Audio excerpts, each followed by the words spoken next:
So, unlisted number 2, welcome to the Abstractionist. So, this is the Pluto in Aquarius. So, the reason why I feel like Pluto in Aquarius for the US is going to be significant is because the chart that we have, the chart that is generally agreed upon, some people have differences. But the chart that's generally agreed upon is that we are a Cancer Sun nation, but we are an Aquarius Moon nation and a Sagittarius rising nation, right? Our Pluto is in Capricorn, but our moon is in Aquarius. And that leads me to feel like we in trouble, y'all. I ain't even gonna lie. I don't know. The energy of Aquarius is very scathing to me, and it's very polarizing. And I'm not. So Capricorn season to me feels very heavy, but Aquarius season to me irritates me because it's very polarizing to me. I'm of the belief that some of the most dangerous signs are the fixed signs, and it's not because they can be excessively violent, but I think that polarization, that flip switch, and that doggedness and determination to stick something through can work really well when you're trying to complete a project, when you're trying to keep hope alive, when you're trying to see something through to the end. But I do feel like that's the energy of a dictator. I'm not gonna lie. Very harsh, very and I'm saying this as a fixed moon. I'm a Leo moon, right? So to me, I'm looking at Aquarius on the other side, I can see myself, right? But it's the intensity for me. It's very intense. I don't think people think that Aquarius can be a very intense sign, but it's a fixed sign. So I don't understand why people would just be oh my god, the age of Aquarius. People try to shit on the age of Pisces as being this age of just reckless abandon. I don't think we didn't see anything until you see the age of Aquarius. And Pluto in Aquarius is gonna kick it off for real. I think Pluto in Aquarius is a really good time for revolution, for social activism. But I feel like the social activism and the way that people go about it, this is just a personal thing for me, just makes no motherfucking sense. And the reason why is, I'm a Pluto and Scorpio generation. So for me, the older I get especially is, if you don't like something, you need to change it. But you can't go out there in the street. First of all, Pluto in Aquarius is the panopticon energy. You being tracked, this video being tracked, everybody's being tracked. They already track what you purchased. They already track where you are.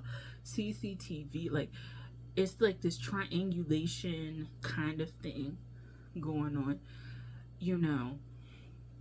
And so it's really creepy in a way. It's almost like things outside of you know you more than you. You know what I'm saying? And so that's something to consider with Pluto in Aquarius. Pluto in Aquarius for the US, I think, will have key developments in social norms. I don't think it's going to be equalizing. I think that there will be equalizing on a social level, but economically, I don't see that. I see a very stark inequality happening with Pluto in Aquarius. And I see how selfish activism can be. I think a lot of activism will kind of be shown to be cultish, potentially frauds, and very polarizing. And polarizing to the point of violence. I don't think that, because I feel like that fixed energy pushes you to the brink. I feel like when Pluto in Pisces comes, people will be crying and ready for Pluto and Pisces to be there, because they'll finally have some relief. I don't feel like Pluto in Aquarius is going to be an easy transit for people. I think that I don't think it's going to be, I don't think it's going to be an easy transit for people. What I do think it's going to be good for is people needing to deal with their bloodline and needing to deal with cycles. I feel like Aquarius, as a sign that also is ruled by Saturn, deals with time, meaning timeline hopping is very possible. You have a lot of potential to move timelines, essentially, and you can dissolve timelines, you can repair timelines, you can do all this stuff. I feel like that's where people's reprieve will come from. If you have a timeline of poverty, I think that Aquarius Pluto will be really great for you if you want to do a 180 with your life, or shit, even a 90. Shit, even a 90, I feel like you can approach and do. For the US, I think that the US may move towards more of a centralized, it's not centralized government, but like technological advances, like being able to, because there's already stuff happening, like rail systems, upgrading the grid, upgrading. I feel like the US is very fragmented as a nation because we have states and states' rights, and each state really functions as its own country. There's no real, like, there's supposed to be national standards for a lot of stuff, like, but there really aren't, you know what I'm saying? Like, state agencies, they don't talk to each other, state departments don't really talk to each other. Like, there's no like national coordination for a lot of things, I find, when I do my research, as opposed to like certain nations. There's like national standards for stuff, like there's national educational standards, there's national blah blah blah standards, there's national whatever. Like, each state has its own like requirements and allowances when it comes to certain stuff. And so I feel like the US will get on board with, like, I feel like some standardization nationally, but I do think it will try to upgrade things when it comes to its technological like advances. I feel like they have, I'm looking at the chart right here, and it's in the late degrees of Aquarius. I don't think people understand how far ahead the US is when it comes to certain stuff. There's certain things, and with that Aquarius moon, I think there's a lot of technological advances and knowledge that they've been using that, like, we might learn about, but it's like we'll learn about it, but I don't think we'll learn about it in a direct way. I think, like, you may see that one errant like news article or news snippet that talks about something that's like fucking fantastic, and then like you never hear about it again. But I think in the later degrees, I feel like, yeah,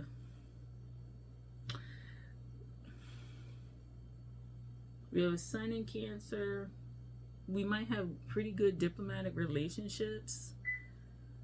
I feel like America, people say, is very antagonizing, and it's an energy, it is, because also that Sagittarius like ascendant can be, I feel like, bullying.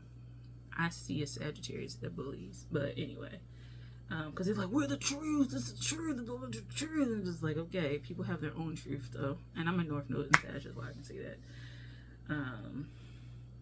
Jupiter is in Cancer, looks like. Cool. Saturn is in Libra. The US is far more balanced than people think, give it credit for. When it comes to certain things, it's far more balanced than people think. And the irony of that is that a lot of countries project, with this Neptune and Virgo I'm looking at, I think project onto America their social issues that they don't want to deal with. Because that, what is that? Yeah, the Neptunian energy, I feel like people, because of how it functions in the US, like certain issues just don't function very well in the US. And they don't have good outcomes in the US. Other people say, like, well, my country is much better. And I think they rest on their laurels with that. So for me, people like to say that America isn't as developed, but I kind of find in talking to people, and it's not just because of interventionism or interventions of any kind, but it's just like it's a huge blind spot for other people. And I think the US gets put up as this case study for like everybody and everything, and people, they focus their energy and attention a lot on the US, and they focus it up there and not down here. And that's one of the reasons why having Virgo energy is like very important, because like the Piscean energy is up there, but the Virgoan energy actually brings it down and puts it in practical things.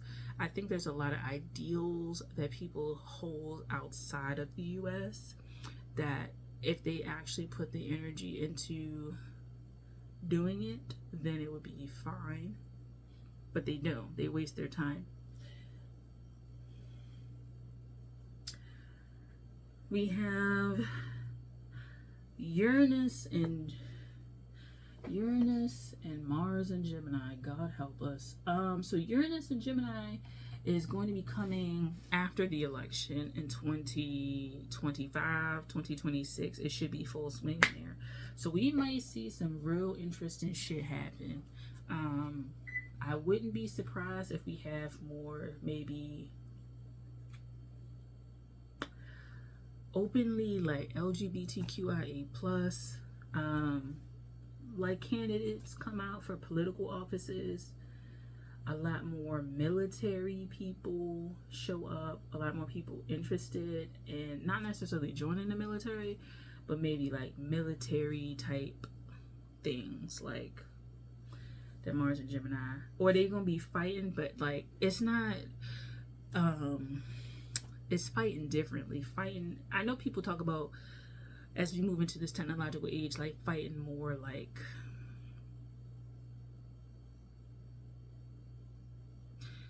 cyber warfare. I feel like that is something that the US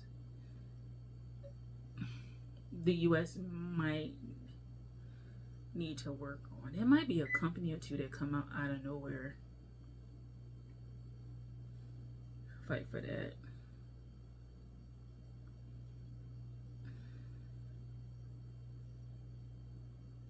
How America deals with children should actually kind of improve, I think. Which means they need to pass better legislation protecting children. What is this? Venus and Leo. I feel like because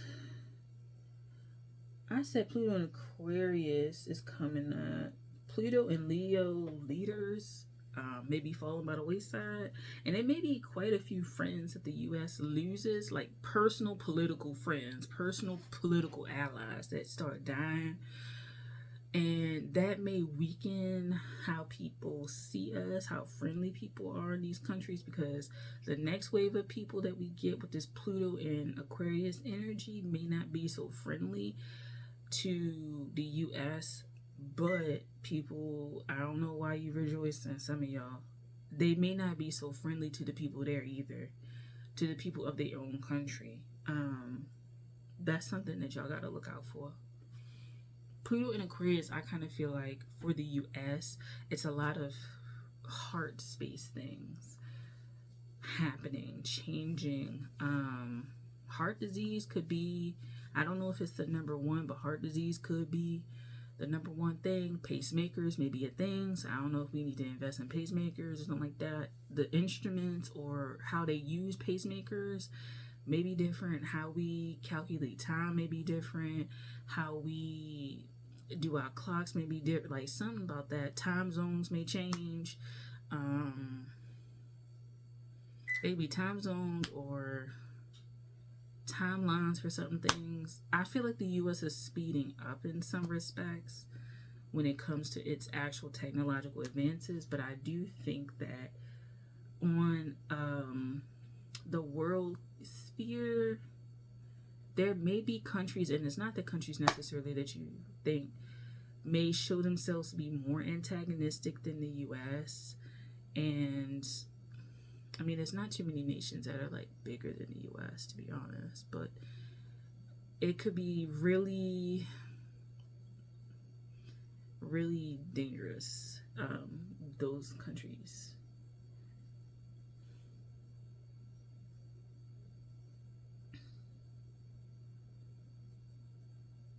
Oh, Leo's and Mercury. Retrograde though. Our Venus is in. Oh, our Venus is in Cancer too. We're gonna have to deal with our mommy issues. So it's the Mercury that's in Leo. We're gonna have to how we talk to people. Is it in? Let me see. Hold on. Let me look. No, we got a Cancer Stallion. So we gotta really figure out how we talk to people. I gotta looking at it. We gotta figure out how we talk to people. We gotta do a better job of actually taking care of people, taking care of what we say, taking care of our homes, individually and nationally. So whoever gets in office, or the next wave of people, need to have some initiatives of cleaning up this fucking place. And I'm talking about like plastic. I'm talking about like caring for like the actual environment. You know what I'm saying? And like programs that help like family wellness. Like those are things that kind of need to happen. But my thing is, because Cancer and Aquarius are quincunx, I kind of feel like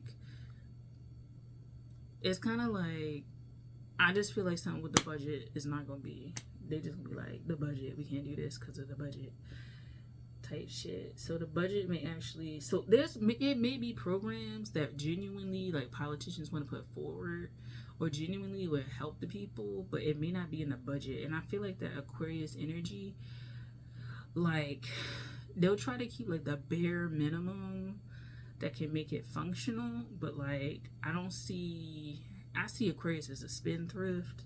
So like don't expect like, you know, I kind of feel like also like Aquarius is like the sign of like socialism and stuff like that, which has its merits, but like also like there's a lot of power dynamics that go into that. And I'm not like the most well read on socialism and stuff like that, but I don't feel the energy that is very successful.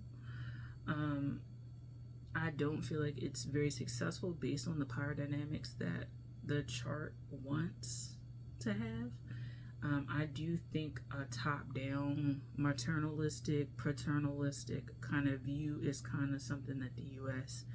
has naturally ingrained, but while simultaneously wanting to rebel and having a history of rebellion. And so I wouldn't be surprised if more generational divides happen in terms of like generations not fucking with each other long term. So that's about it. I think the U.S. has hopped on another timeline. I don't know if the U.S. is as secure on this timeline as it thinks it is. But I think some things are going to happen because the moon right here, the only thing that I see close to the moon is Pluto. It may be very devastating for certain political leaders to die because it leaves the U.S. in a very vulnerable state. And don't let that country have like issues producing a new leader, or producing a leader that can go along and get along with everyone. That may end up happening to the U.S., like getting done in by countries that have changed, and it's like, I never knew you type energy. So yeah, thanks for watching. Sorry about the little flub about Leo and all the energy, but okay. All right, bye. I'm gonna do a few more, and then yeah. So these are the unlisteds. Again, I will keep these up for about a week as far as the link is concerned, and then when that link is gone, if you didn't grab it to rewatch it, it is what it is, honey. Okay. Thank you for watching. I'll talk to you later. Bye.